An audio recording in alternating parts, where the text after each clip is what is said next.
Hey there, folks. Welcome to another edition of Stranger in a Southern Land. I, of course, am your host, Jake Manning. Today in the program, I speak with Spike from Terrapin Beer Company out of Athens, Georgia.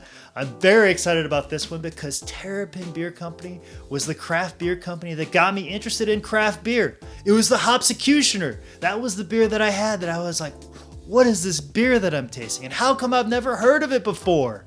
And it just piqued my interest and just led me down the rabbit hole of craft beer. And turns out there was a great story how Hopsecutioner came to be, but an even better story on how Terrapin came to be. So I'm very thankful that I got this wonderful conversation with Spike and I was able to record it and bring it to you guys today.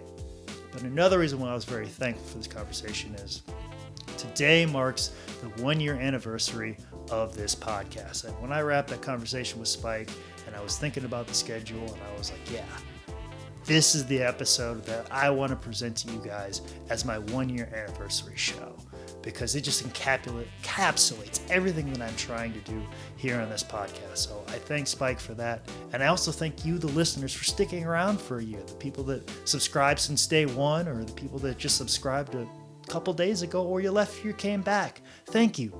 Thank you so much. I get such a joy out of people that hold their phones up to me and show me like, hey, I'm a subscriber, or people are like, hey, I follow you the YouTube page or the Vimeo page, and I'm watching you on there. I watch on the website, and that means so much to me. And people that buy T-shirts off the website, any support that you give this podcast, I can't thank you enough for keeping it going for a year, and hopefully many more. Anyways, I also got to thank Shining Wizards Podcast Network and thank them for making me a part of their family. They got a lot of fantastic, podcasts on their network, and I'm one of them.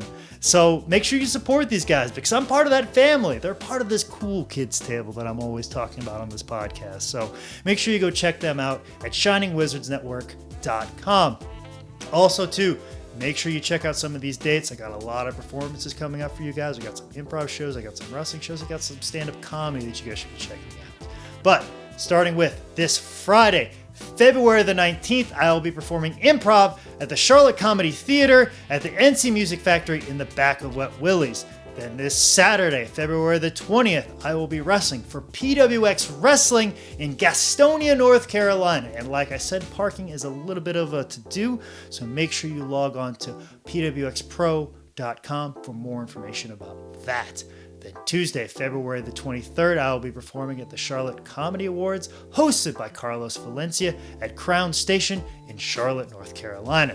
Then Friday, February the 26th, Big Time Wrestling and Omega Championship Wrestling team up to bring wrestling back to the historic Dorton Arena in Raleigh, North Carolina. There's a big cage match, and for more information about that show, make sure you log on to btwpro.com.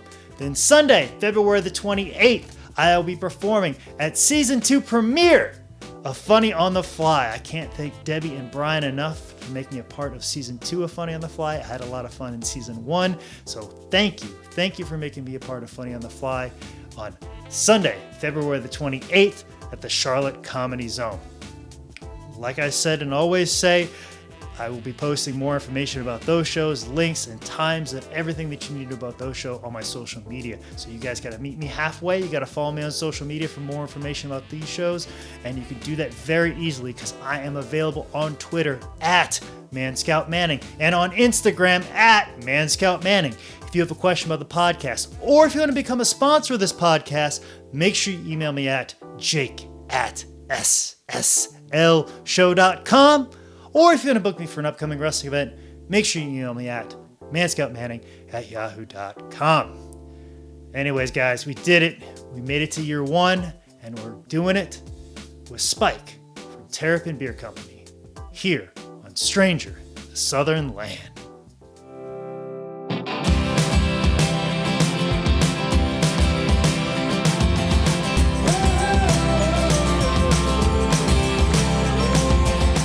All right, folks, I'm sitting here with Spike.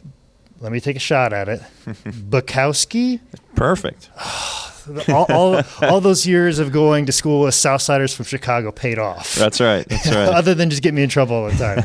But I'm here with Spike Buckowski at Terrapin Beer Company, and I am so excited to be here at Terrapin because it's one of my favorite beers. Awesome. Thank you. I don't drink as much as I used to anymore, but like the one beer I always make sure that I have every week is the Hi-Fi. Awesome. I don't miss out on that every week. So Cool. I appreciate you sitting down and talking to me. You know, one of my favorite beer companies out there today. So Awesome. Thank you. thank you for taking time today to talk to me. And normally when I talk to a lot of brewers and stuff like that and people that work in the industry of beer, I always like a nice little icebreaker. Is always like, what was your first exposure to beer? Like, Man, well, gosh, my first exposure. I used to work at when I was in high school.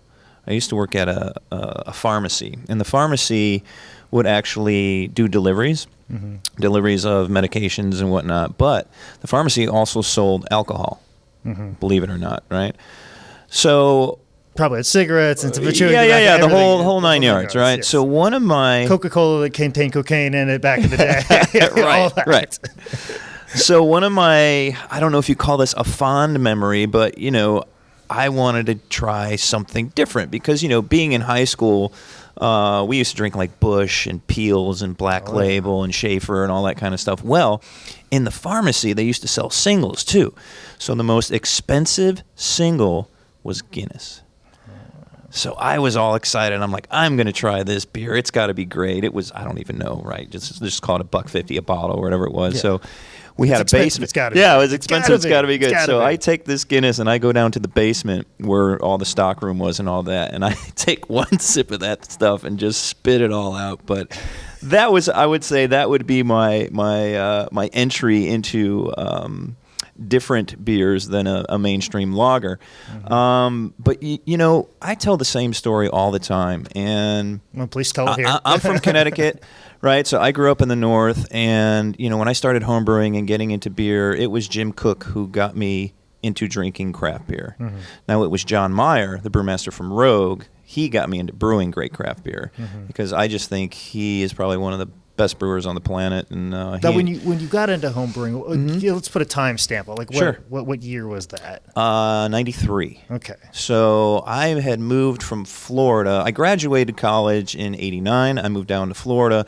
My college roommate moved out to the West Coast. So he was San Francisco area, and he called me one day, because we still keep in touch to this day, and he called me one day. He's like, Spike, did you ever try homebrewing? I'm like, no. So when I moved from Florida to Atlanta, I lived in the Vinings for about 15 years. But when I moved up, we rented a house that had a basement, and it was the perfect environment for brewing. It was really weird. The basement really wasn't finished, but it had this air conditioning duct that was down there. So I basically took this piece of cardboard and bent it down, so I kept all my carboys cool and all that kind of stuff. But so back in '93, just started homebrewing, won some competitions, really enjoyed the hobby. My professional career at the time was basically pushing audiovisual carts around hotels.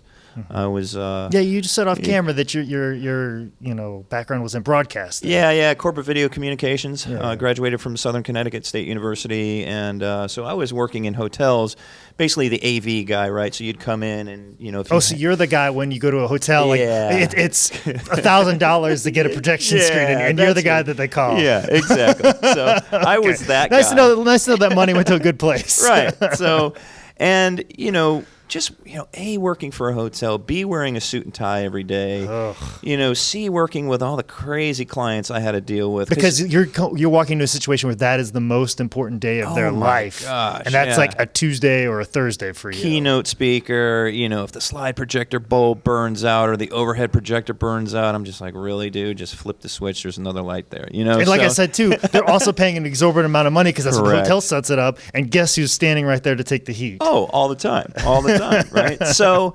I was homebrewing, and then probably around 1996 is where I started looking into brewing schools. And it was interesting because the audiovisual company that I was working for, they got bought out by GE Capital. So when they got bought up by GE Capital, in came human resources and all these benefits. So I went to my immediate manager and I said, "Hey, I want to take a leave of absence." He's like, "Leave of absence?" I'm like, "Yeah, I want to travel back up to Connecticut. My dad's about ready to retire. My dad's an electrician. He owns an electrician business." So I kind of told a little white lie that I might want to go take over his business. And by the way, I want to go to brewing school too. Oh, okay. So at the end of '96, I took a 3-month sabbatical from work. I went out to American Brewers Guild. That time it was in Woodland, California. And did the course there. And then 1997, I got my first brewing job at Atlanta Brewing Company in Atlanta, Georgia. And I did my internship at 5 Seasons Brewing Company. Actually, it was Phoenix Brewing Company at the time. Now it's 5 Seasons. It's in Roswell, Sandy Springs. So I studied there for a little bit because when you go to American Brewers Guild, or at the time, you did classroom and then you came out and you did like 5 or 8 weeks of an internship at a brewery of your choice. Mm-hmm. So I figured I'd come back home. I did it at Phoenix Brewing Company, and then after that, I got my first job at Atlanta Brewing. Okay. Well, what was the scene like as far as like craft brewing? Because I remember there was a boom. I can't remember if it was like in the early '90s or late '90s, and then it died off there for a little bit. Late '90s, it kind of died off. I mean, in Atlanta, there was Marthasville. There was Dogwood, and there was Atlanta Brewing Company. Marthasville went out of business. Dogwood went out of business. Atlanta Brewing Company is still there. Sweetwater came in. Correct me if I'm wrong. I think it was '97, but I don't remember. Mm-hmm. So there wasn't a huge scene, but I just took it very passionately. And I worked at Atlanta Brewing Company. That's where I met my business partner, John Cochran. And basically, he was working in the cellar. I was the brewer. And then originally at Terrapin, we had 3 partners. It was another John, and he basically ran the brewery. So the interesting story was how the whole idea to get Terrapin off the ground was one day. It was early April because it was Braves opening day. So there was nothing going on at the brewery. So our supervisor, John, took John and I out to an afternoon Braves baseball game. Mm-hmm. So the next day we get in, and the owner of the company took John outside and basically reamed him a new one because we took the day off and we left and all this kind of stuff. And then he proceeded to give us 2 buckets of tar and 2 rollers, and we all had to roll the parking lot, and we had to repave it or retar it. So we all felt kind of bad at the time, so we just... Well, yeah, because you're rolling tar during the summertime. Correct. In Georgia. In Georgia, rolling tar for our pennants, right? So so basically I came up with this idea. We're like, well, screw this guy. We'll put a business plan together and we'll start our own brewery. Was it just the idea of like, I don't want to work for anybody else? Pretty much. It was just like, hey, man, we can do this. So all 3 of us, we sat down and started building a I was going to say a brew pub, and that's totally wrong. A business plan, mm-hmm. And same thing. Brew pub, business plan. It's all the same thing. The banquet set all the same. Right. So it was kind of interesting because John Cochran, the other John, he brought this book to us, right? So we would sit, and we used to do this on like Saturday and Sunday afternoons. You would read the chapter of the book. At the end of the chapter, you would answer questions. As you answered these questions, it would actually build the business plan for you. Oh. So it took us about 8 months to do that, and then we needed cash. So I don't remember what it was. It might have been $1,000 a piece or something like that. So we all came to the table to put our money in. Well, the other John didn't have the money. So we gave him to the end of the year. He didn't come up with the money, so we kind of had to part ways. So John and I basically started the brewery on 2 credit cards in a dream. So you're one of those people. It's a just little one of those people that like, all right, I'm going to delve into the deepest debt that I will never get out of, or I will be successful. Yeah, and don't forget, this was around 98, 99. Mm-hmm. The brewing industry at that time was flat or even going down, right? The craft brewing craze was over. If you look at a lot of breweries now, they've either been started in the last 5 years or they've been around since the 90s. That's right. There's nobody coming around in the early 2000s whatsoever. No, and the hard part for us was that all the angel investors or the investment people that we talked to basically looked at us and said, wait a minute, brick and mortar is over. Like, can't you build this virtually in your basement? We can get you $10-20 million for a virtual brewery, because it was all computers back then. It was all virtual stuff. So, we're struggling, of course, and let's go back to this business plan. Like, yeah, when you built sure. it together, like, what was the initial business plan? Like, if you had a plan, and then everybody's telling you brick and mortar's out, but what was your plan? Okay, so the original plan was to actually go after all the funding and build a brewery. Mm-hmm. Okay, once we put that plan together, we realized nobody's giving us any damn money, right? So John left Atlanta Brewing Company, and he went to work for a distributor because we didn't have any distributor experience. We didn't know what was going on out there. So he took that job. I left Atlanta Brewing Company, and I started... Almost like it's a spy. Yeah. Well, so basically, we wanted to gain as much knowledge as we possibly can. We didn't know. We were just two guys with a dream. That didn't want to, put tar in the parking lot anymore. Exactly, right? So I left Atlanta Brewing Company, and I was building a brewery called Black Bear Brewing Company. And this was in Midtown. So everything was going okay. We're, building this brewery. And then we redid the business plan because I approached Black Bear and said, hey, once we get this built, can I brew Terrapin out of here? Can I contract here? And they said, yeah, sure. So John and I, we redid the business plan to say, hey, now we're going to contract brewing. Still couldn't raise any money, right? Well, probably about a month or two before Black Bear was ready to open, they ran out of funding. Bottom fell out, done. Like, what? Yeah, it was just done. How does that happen? I don't know, because I wasn't in charge. I was just trying to build this brewery, right? But I got great experience. Yeah. I was doing how to build a piping. brewery from ground up, but opening one is the big problem. Correct. So we had to redo the business plan again and go after funding. So we were at this for almost 5 years. I finally landed at Five Seasons Brewing Company. I helped those guys open. And what was really nice about working there is that I basically had my own playground there as far as test batches. So Wake and Bake came out of there. Big Hoppy Monster came out of there. I think the Cream Ale came out of there. So, I was just sharpening my chops for Terrapin. Well, when you do these test batches, like what's the inspiration behind that? I see when a brewmaster that's like, let's try this. Like it's almost it's a little bit of science and it's a little bit of art. Yeah, and it's also just crazy ideas that you never know if they're going to stick or not. Like, we'll sit around Terrapin and just have a few beers and say, well, what about an orange pineapple cream something? Or, we do crazy stuff like cinnamon rolled wake and bake and tiramisu and all those kind of things. So it depends. Sometimes a name comes first. Sometimes a recipe will come out. That's it's crazy, It's just tough. Working with marketing here, there might be a direction where they want to go. Let's just say if grapefruit's really hot or if orange is really hot, we might want to do something like that. Like last year, we did so many damn fruit beers, it was crazy.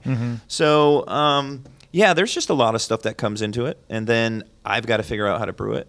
Is there anything that kind of gets thrown at you like there's no way this is going to happen, or is there any idea like the way beer is, this is just not going to work? The hardest thing for me is that a couple years ago we wanted to make white chocolate moohoo, and I'm like, white chocolate, it's just fat, it's just cocoa. Where am I going to get that flavor? So just playing with vanilla and chocolate and things like that to try to get this flavor going. So yeah, we've come up with crazy ideas. Some of them work, some of them don't. We just came out with a pink peppercorn saison that we use pink peppercorns in. We've done, I did a collaboration with Green Flash. We did tangerine dreamsicle. We made a beer that tastes like a creamsicle. So yeah, it's just it's always fun. And the weird part is I don't have a pilot brewery here. This is all, I'll take wort from a big run and ferment it in like 5 gallons and throw some stuff in there and do stuff like that. But yeah, it's a learning experience every day. We do something different, Well, when you change the business plan, Yep. and you're at 5 Seasons and you're getting the thing going, what was the next step from there? Well, I got to tell you about this one phone call. Oh, please. So I'm working at Five Seasons, and the phone rings, and somebody's like, hey, it's so-and-so from the Georgia Department of Revenue on the phone. I'm like, oh, okay, great. Those are the best conversations to have. Those are the best ones. So I get on the phone, and the guy goes, "Hey, is this Brian Buckowski?" I'm like, "Yeah." He goes, "Do you hold an importer's license with Terrapin Beer Company?" Because we were contracting at the time, right? And then I said, "Yeah." He goes, "Do you work for 5 Seasons?" I'm like, "Yes." He goes, "Did you know you're in violation of code number XYZ1234594?" And I'm like, "No." He goes, "Well, I think it was like on Thursday or Friday." He goes, "You have till Monday to either quit your job at 5 Seasons or relinquish all your ownership in Terrapin Beer Company." So I literally had to sign So over. you went to the safe option. You stayed at 5 Seasons. Oh man! Oh So gosh, jeez. we basically had a write up. I basically had to turn over my 50% in Terrapin and give it to John until we finally got Terrapin off the ground, because we were only contracting at that point. I was gonna say, because that would have been a big leap just to be like, this job that's secure, that's kind of keeping this going. We didn't take a paycheck for 3, 4, 5 years, something like that. I mean, we were first contracting at Dogwood Brewing Company in Atlanta. That was in 2002. So the brand got off the ground in 2002. So it was rye pale ale, draft only in Athens, because we always knew we wanted Athens to be home. College town. You can wrap your arms around it. Atlanta's probably a little too big. Atlanta, I lived in Atlanta. It's a tough nut. It's a tough nut to crack. Yeah, I guess at that time too. I mean, you're looking at 2002, and there weren't really many beer savvy people out there in the South. So when we came out with the rye pale ale, people thought we were nuts, because this was a big West Coast type pale ale, and people couldn't wrap their heads around it. And I was like, well, what's the matter with big pale ales? And they were like, well, we just don't like how the hops sit on your tongue for a half hour after you swallow. I'm like, okay. So when I sat down and formulated the recipe for the rye, I remembered my old drinking days in college, drinking Jim Beam and rye whiskey, and how spicy and clean it was. So I started playing around with rye, and then I used all low cohumulone hops in the beer.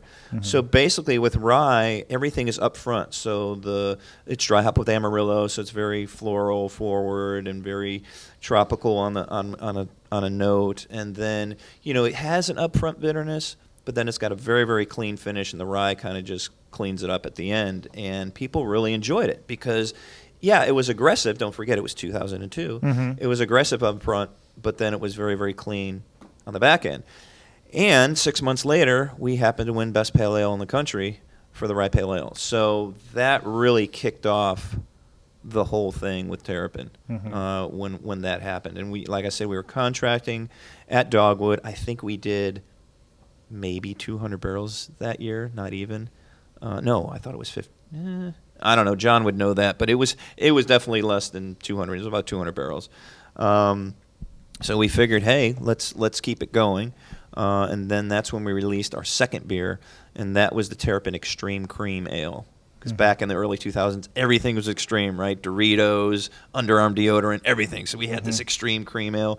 But the problem was, I'm a Yankee, so living in Connecticut, until I left college, I was used to, Little Kings and Jenny and all that kind of stuff, and I drank cream ales. Well, down the South, they didn't understand what it was. So when we were at festivals, they thought it was this big, thick, chewy beer, obviously until they tried it.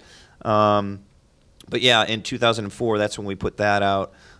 We moved the contracting operations from Atlanta, and we actually brewed in Maryland.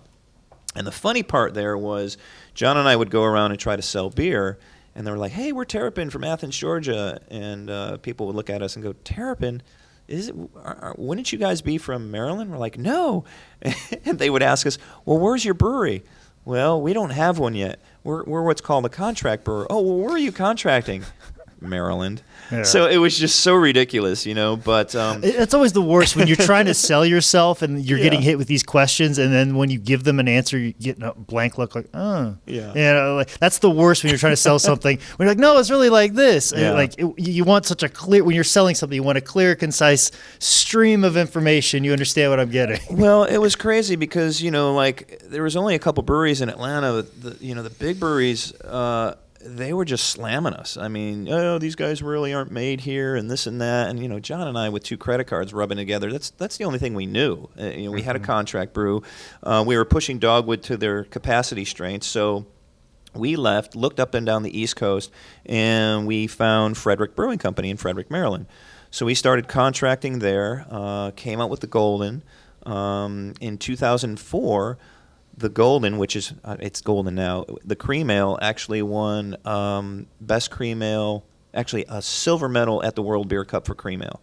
There was no gold medal awarded, so technically we brewed the best cream ale in the world that year. Actually, 2 years because it's every other year, right? So we hung out up there and continued to contract brew. In 2005, they finally passed a law here where we can now brew over 6% beers. So that's when we came out with the Monster Beer Tour. So Big Hoppy Monster, Wake and Bake, All American Imperial Pilsner, Rye Cubed, stuff like that. So that was a big change. That put us on the map too, because as you know, Wake and Bake is one of our most sought after beers that we make. And we just continued to contract until about 2006-ish when we finally got some investors and.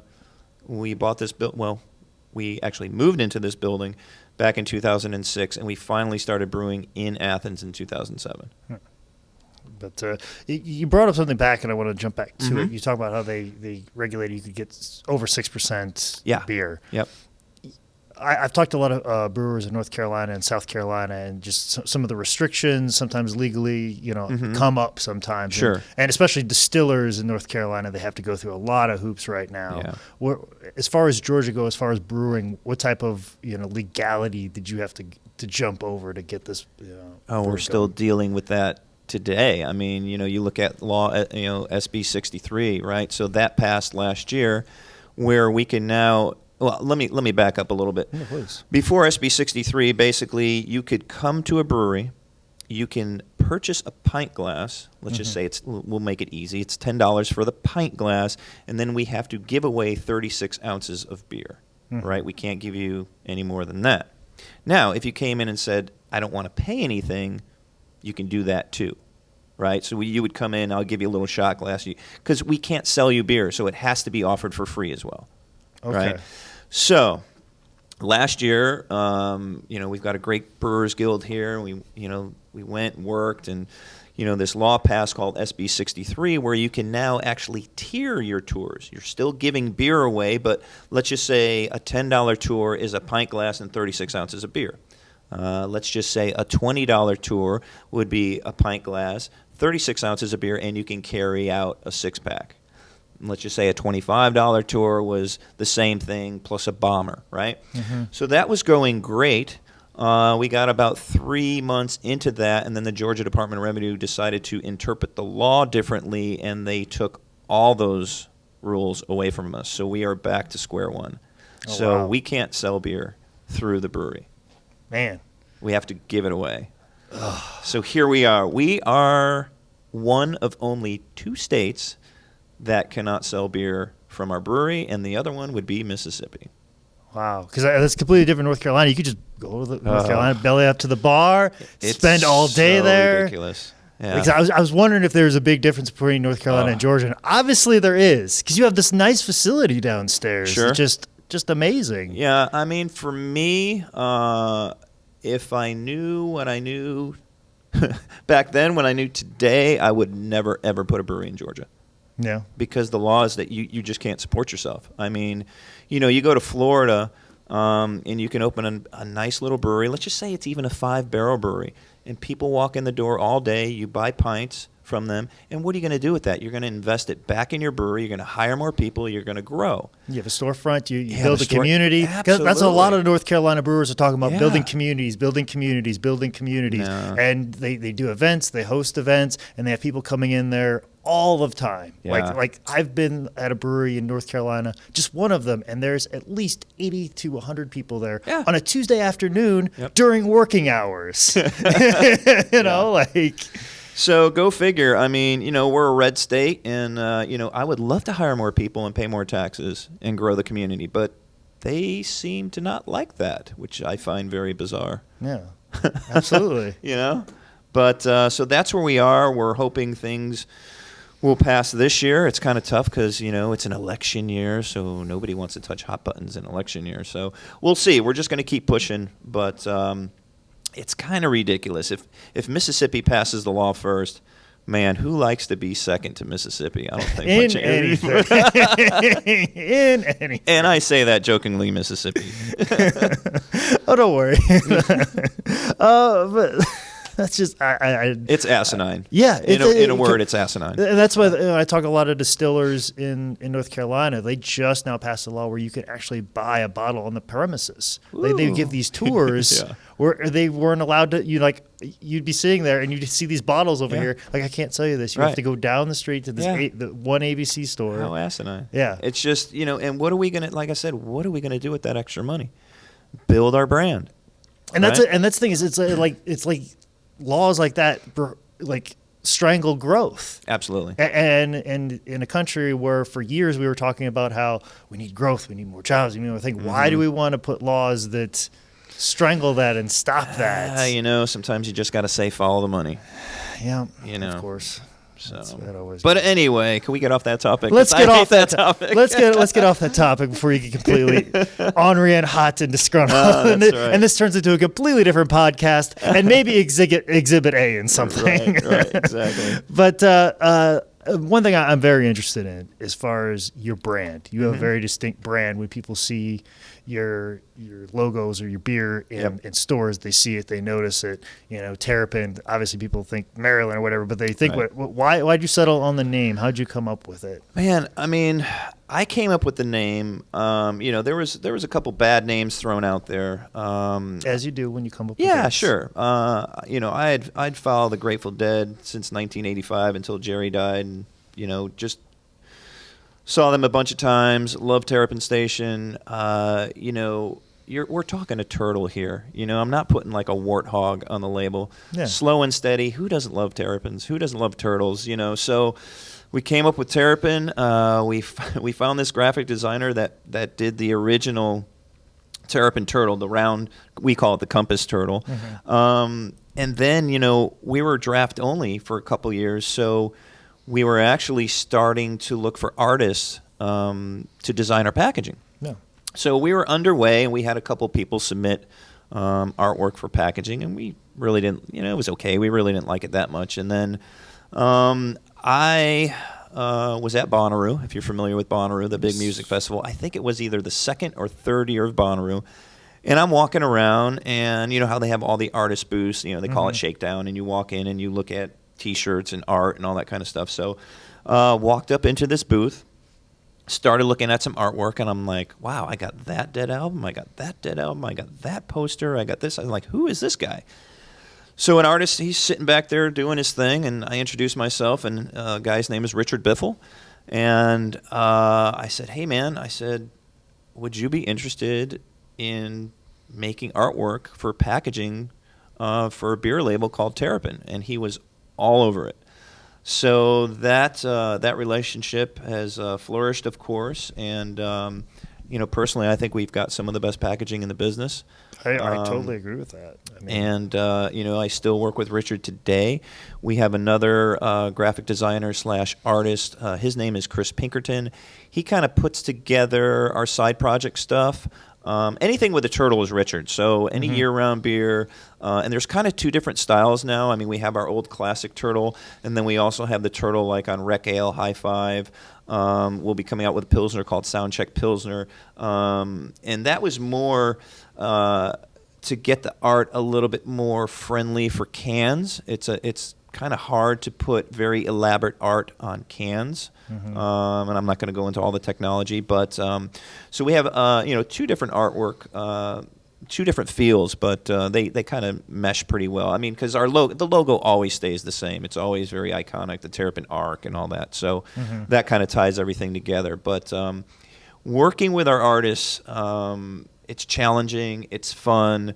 But at the end of the day, it's very, very rewarding when you see that artwork come together in a package. Yeah, it stands out in the grocery aisle and beer aisle for sure. Yep. And another thing, it helps build the brand. Sure, absolutely. You're talking about winning awards and stuff like that. And anytime I'm at a bar that's beer savvy, and they say, I have a new Terrapin on draft, or I have a new Terrapin, and I immediately want to try it. Right. I know that from your brand.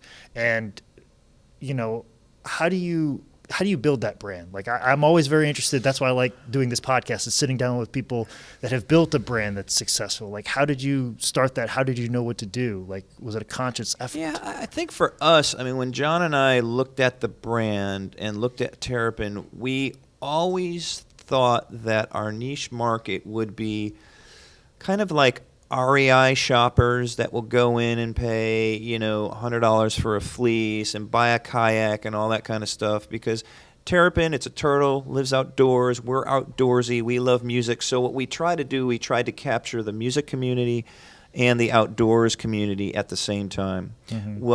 We also do a lot of work with the biking community, so that has helped a lot. But anything you can do outdoors, we try to at least get involved with. And, now with probably 80% of our packaging in cans, it's just the way to go. So, all of our artwork, we try to give a little bit of an outdoorsy feel to, especially the rec, obviously the recreation ale, right? High Five, and now with the Soundcheck Pilsner, we like to have fun. We're brewing beer here, so the brand is fun, the feel of it is fun, and I think the liquid ain't bad either. So yeah, it's definitely. And the one that always turned me on was Hopsecutioner. Wow, man. That's the one that turned me on to your company right away. I've got a great story if you want to hear it about Hopsecutioner. Please, because that was the one that put me all in this company. So, as an owner of a brewing company and a brewmaster, you do get a lot of crazy people coming up and going, I've got a great name for you. How about Monkey Butt Balls Water Beer? So, whatever, right? And it's some story about their Uncle Johnny. Dude, it's so crazy, right? Yeah. So, speaking of Johnny, right? So, I was living in Smyrna, right outside of Atlanta, and I have a good buddy of mine who's been a staple in the bar industry for years. He's since retired, but anyway, his name is Johnny Dollar. So on Sundays, it was open house at his house because he had a pool, right? So if you would go over during the week or something, you'd have to call or whatever. Sundays was open house. So we'd go over there, and we'd drink, and we would do other things and hang out and basically have a great time partying, right? So one day, I don't know, I think Johnny was floating in the pool. I was on the deck or whatever, and he's like, hey, Spike. He's like, I'm not a big hoppy guy, but I tell you what, if you come out with an IPA, you need to call it Hopsecutioner. I'm like, wow, Johnny. Okay, I'll we'll see what happens. He goes, you know what?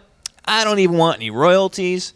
He says, that's all I want is a little $sign on the label. I'm like, all right. So I just kept that in the back of my head. So whatever it was, a year later, my first batch of Hopsecutioner comes out of the line. We bottle it. I drive into Atlanta. He was a bartender at Soho in the Vinings, and I plop the case up on the bar. He's like, oh, you got a new beer, right? I said, yeah. So he pulls it out. He looks at it. He goes, oh, IPA. I said, yeah. I said, you don't remember, do you? I mean, come on. I made you a beer. I've done all of this work. I have bottled it, commissioned an artist, and here it is in front of you. But you got to understand how Sunday was at Dollar's house, man. Jaeger, beer. Yeah.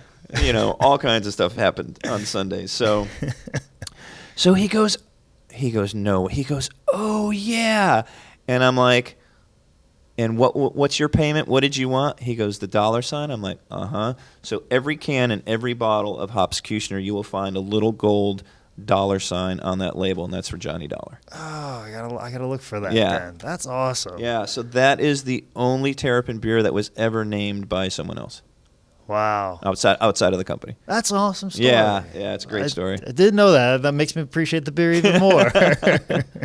But you just mentioned something about going to cans and stuff like that. What's the big deal with that? I don't think I've talked to a brewing company that's made kind of that transition to that. Yeah, it's, about 2 years ago, we had to kind of decide which way we wanted to go.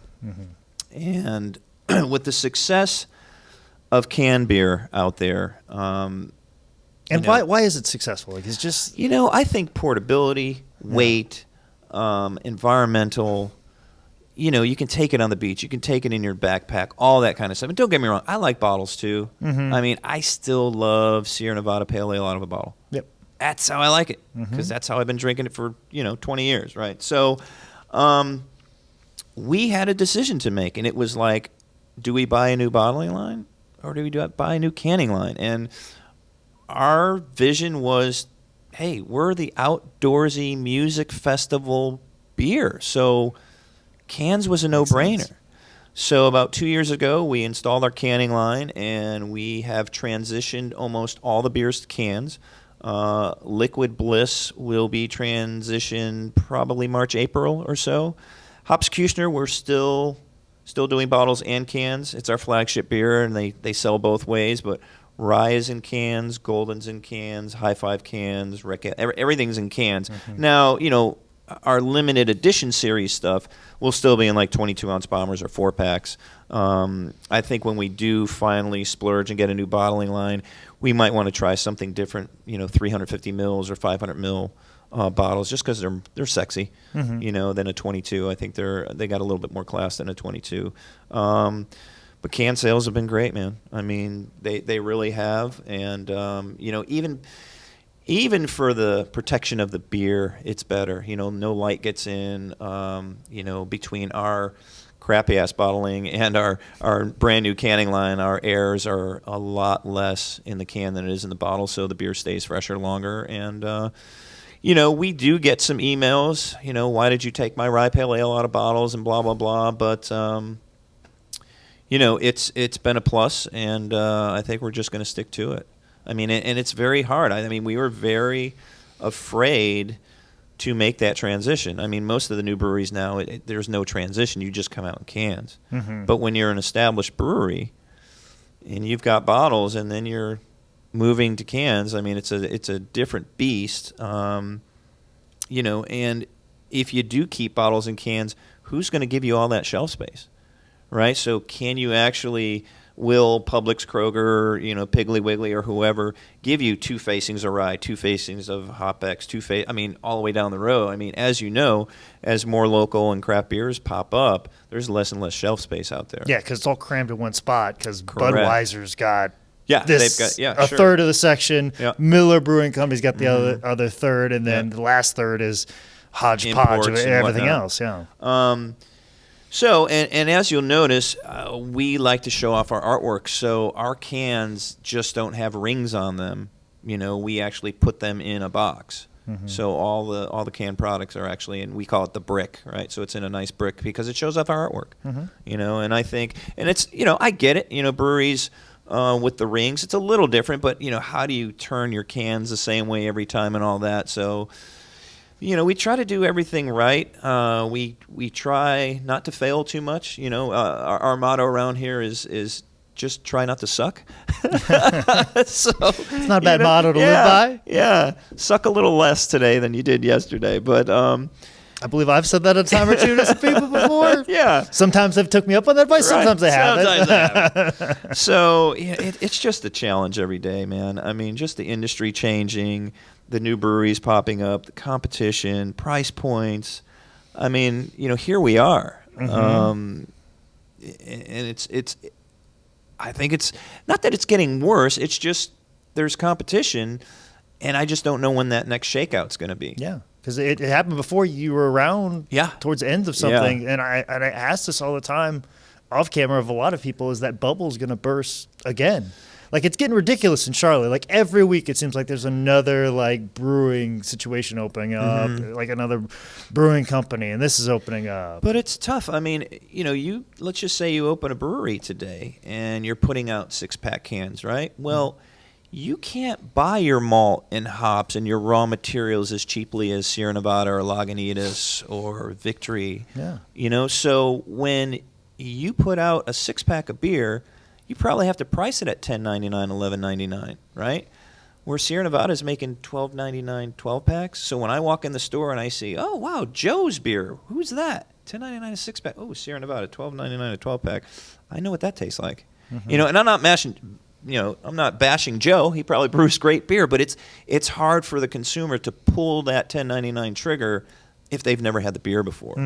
And if you try it one time and it doesn't knock your socks Yeah. off, you're not going to get the repeat business, and then you're done. Yeah. So I think there'll always be a market for small niche breweries. Not in the state of Georgia as long as we have these laws, but it's tough. I mean, we should. We're hoping, to get close to 70,000 barrels this year. So we're kind of in that gangly stage where I kind of call us, we're like Bambi. We've got some gangly legs. We're not really super, super local. We're not really super, super national. We're kind of just in the middle. But that seems like a good place to be, because you could be either or of those if you needed to be. Yeah, I guess the hardest part is to try to feel local in other states, right? So let's just say I want to open up Kentucky tomorrow. Yeah. Well, let's just say Kentucky has 20 local breweries. I mean, when you walk into a bar, like, oh, we only serve local on tap, right? So how do you break into that? How do you feel local? I mean, you've got to get involved with the community, whether it's bike racing or running or sponsoring events and things like that. Because don't get me wrong, I love it, and I think people should drink local. But sometimes I find that just because, Joe's Bar has 10 local taps, right? Doesn't mean they're good beers. Doesn't mean they're good beers. And when you start pulling the Terrapins of the world off tap and the Victories and the Lagunitas off tap for local, I know what those beers taste like, right? I know what those Lagunitas and Victories and Terrapins taste like because they're constantly good beer. And I don't understand that bar owner let's just say it's Dale's Pilsner, right? And then you put on Pete's Pilsner. Well, Pete's isn't anything close to Dale's, but it's local, right? Are you really giving your patrons good service at that point? Because I'm certain if somebody walked in the door and said, "Hey, buddy, I've got this new beef that's made right down the road, and yeah, it's awesome. You should be using local beef, but it's absolutely terrible after you cook it." You're going to serve that to your patrons, but you have not a problem to serve shitty local beer to your patrons when you know something that's made out of state is better. That's where I have the problem. Yeah. Just so you can say, it's right. local. Educate your public on good beer. That's all I ask, right? So, I get it. The local thing is big, but I really believe in giving your patrons the best beer you possibly can. Absolutely. Right. I totally agree. All right, off the soapbox.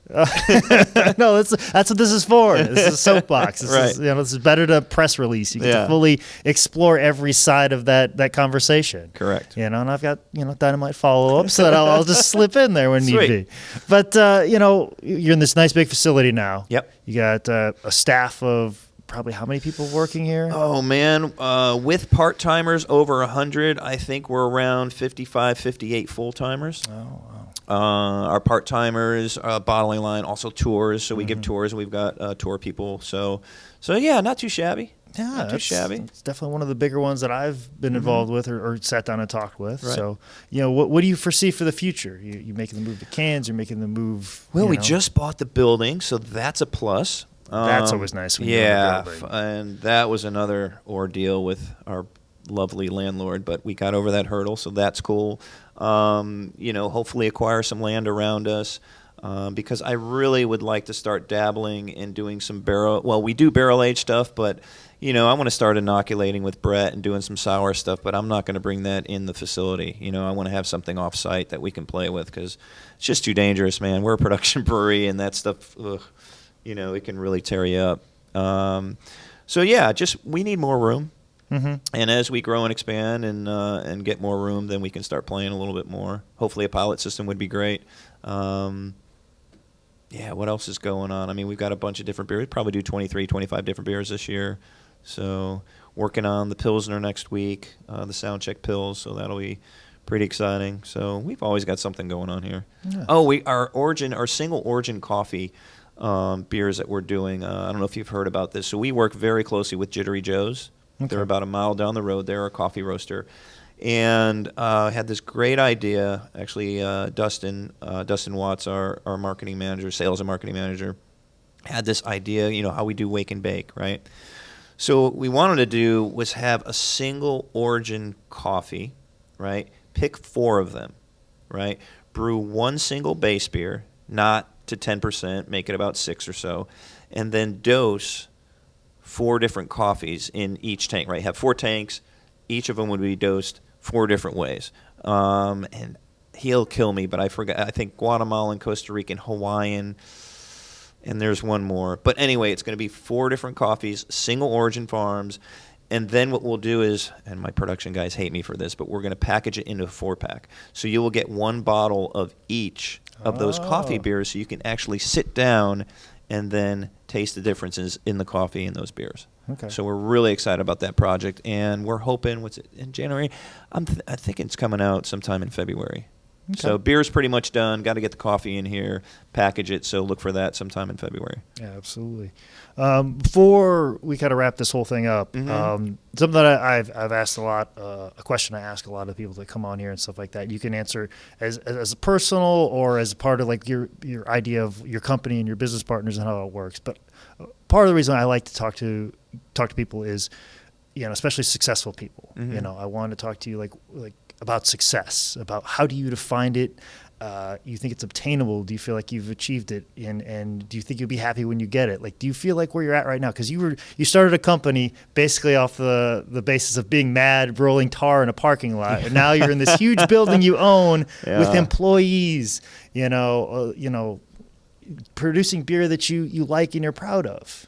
Do you feel that you've achieved success? Do you feel like there's more success? Or if you feel like you've achieved success, are you happy? To some degree. I mean, to some degree, definitely. I mean, it still kind of blows my mind when I walk into a package store and there's 6 facings of Terrapin. I'm like, shit, man, I was brewing rye pale out of my basement in 1993, 94, so that's not lost on you. You could see that, and you're like, wow. I can still see that, and it's very, it's really nice to see when you're in a bar and someone actually order a Terrapin.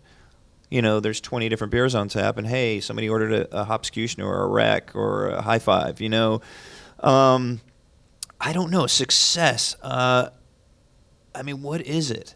I mean, happiness to me is success, right? I mean, I would much rather be poor and happy than rich and miserable. But I mean, Terrapin to me, gosh, we'll be 14 this year. It's been a big part of my life. So.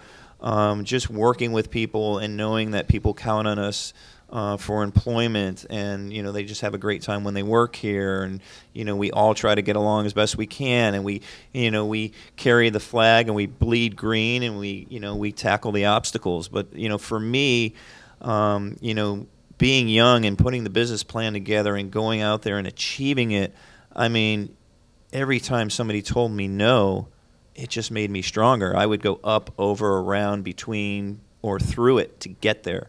So as long as that carrot is out there dangling, you just keep going after it, and you just don't say no.